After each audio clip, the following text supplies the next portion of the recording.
If Sir David was standing in the midterms, I think I'd vote for him. I'm Deborah Calmeyer, the CEO of Raw Africa.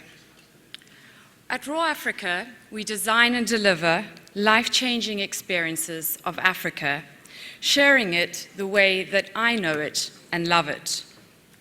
We're headquartered in New York. We have offices in Johannesburg, Cape Town, and Beijing. We design trips for thousands of people around the world, allowing them to experience Africa. And it's from this perspective that I talk to you today about the challenges and opportunities in South Africa as one of the BRICS nations. Now, although my family arrived in South Africa in 1688, I grew up in Zimbabwe on a dairy farm during the Rhodesian Bush War. I grew up with wildlife all around me, but I think it was my close personal relationship with a very confused lioness who thought she was one of our Labradors that led me to my love for the African bush. But I think all humanity is really attached to wildlife and wild places, and for a lucky few, it becomes a reality. And that's what happened to me. When you come from Africa, you never stop wanting to share it. There is an ingrained desire to quash the perception that Africa is a catastrophe, a place of beautiful landscapes, animals, incomprehensible people, fighting wars, dying of AIDS and poverty, and waiting for some kind foreigner to come to the rescue.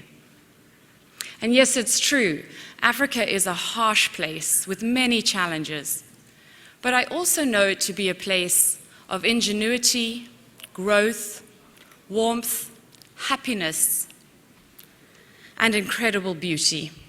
And I've traveled to many of the BRICS countries, and I see the same in them.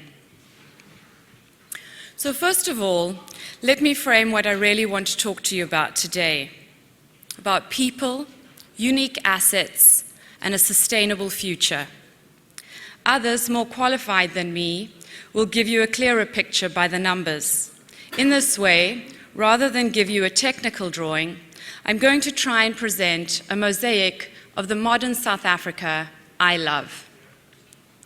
My hope is that by adding color to the numbers, I can help you paint a truer and deeper picture.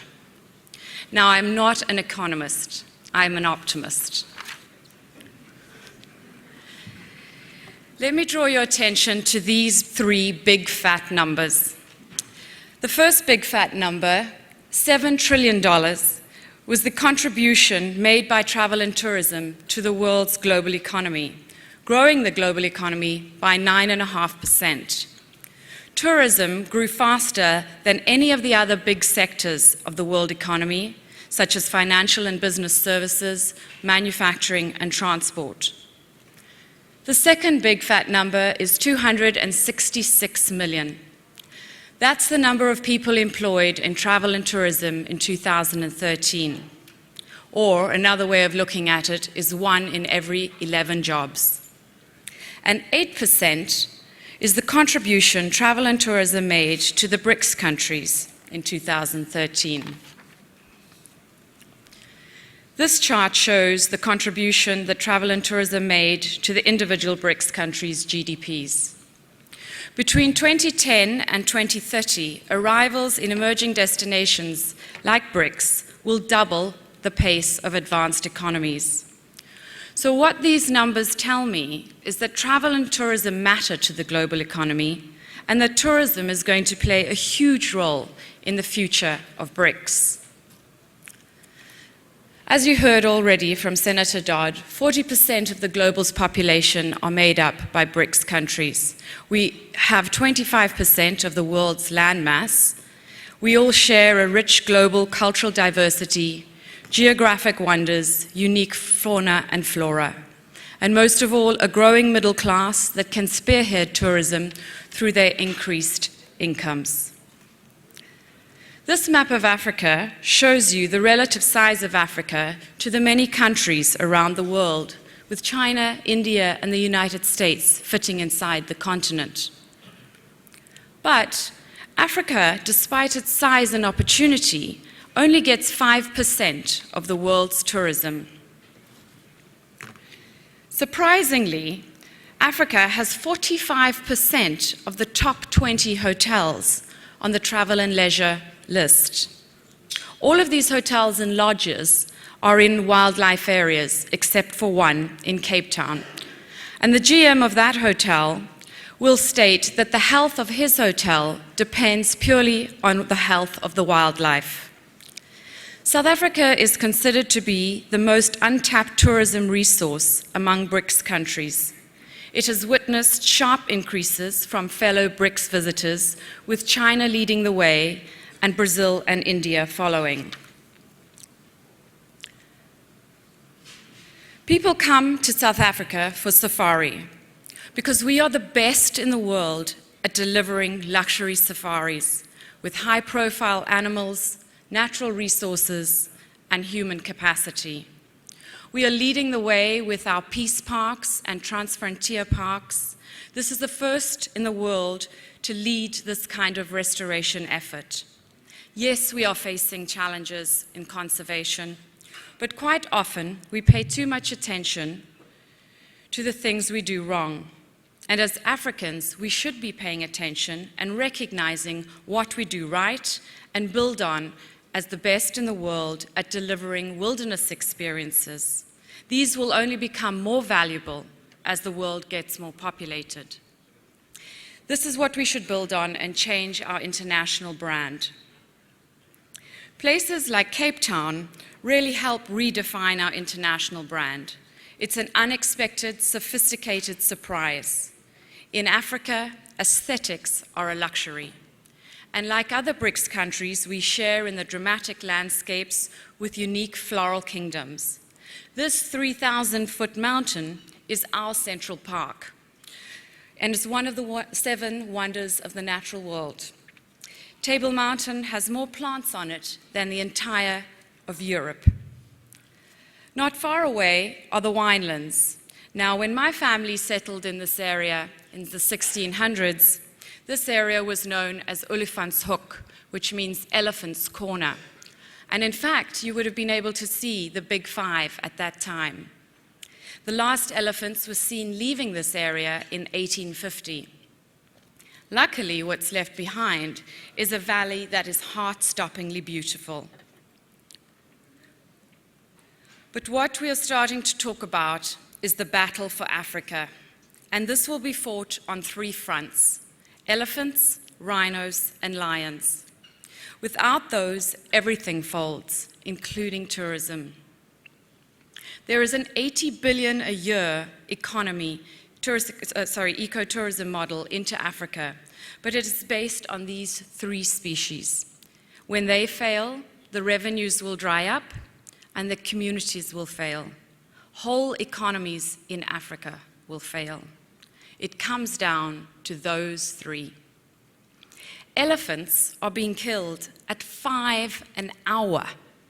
We have only 350,000 left from 1.3 million only 50 years ago.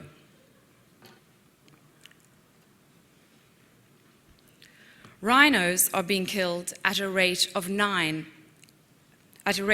every 9 hours. And we have only 18,000 left. 85% of Africa's rhinos live in South Africa. Now, last year alone, 1,004 were killed, in comparison to 13 in 2007. Lions are being killed at a rate of 5 a day. We have only 20,000 left. And you can see the massive difference from the 450,000 we had 50 years ago to what is left today. Lessons are being learned and shared, and in South Africa, some of our conservationists are working with the BRICS countries like Brazil to help preserve the largest remaining population of jaguar in the Pantanal wetlands.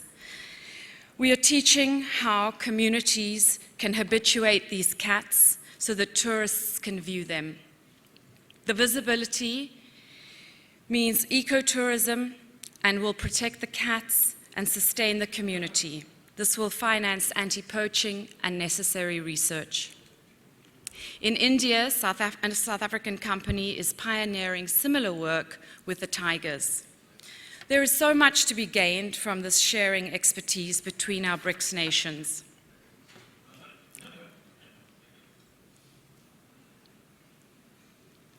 Because tourism lies at the heart of BRICS. For South Africa, it's one of the ways we can solve our unemployment crisis. But the 5 things that BRICS can do right away to protect and save our natural resources would be to stop doing anything that compromises our wildlife. We need to educate and involve our local communities. The future depends on them.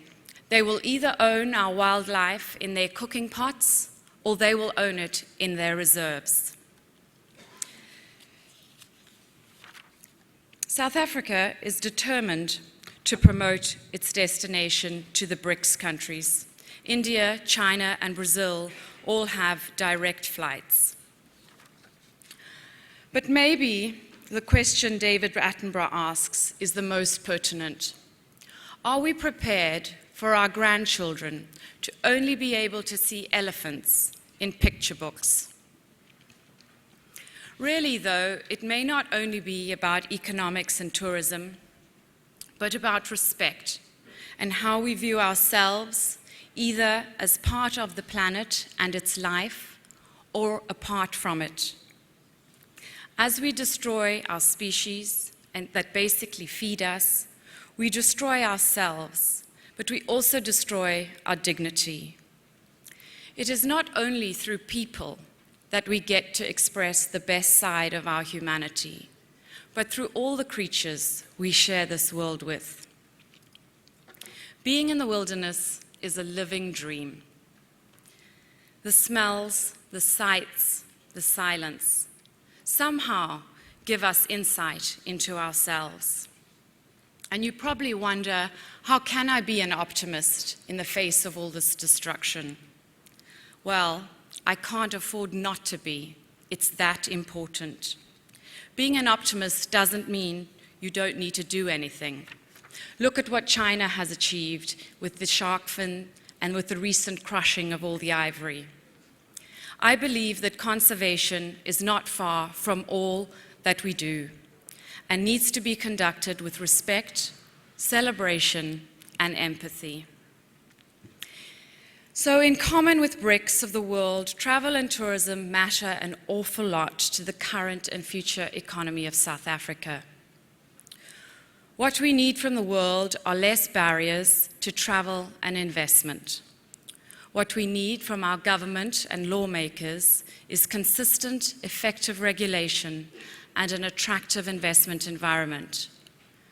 And finally, what we in the tourism business need is real protection of our natural assets, the unique wildlife and their habitats. They are pivotal to our future wealth and humanity. And so, from one nation that hosted the last World Cup to one that is about to host the next one, Mr. Chairman, let me finally wish you and the people of Brazil a successful tournament and an even greater economic success from travel and tourism revenues. Thank you.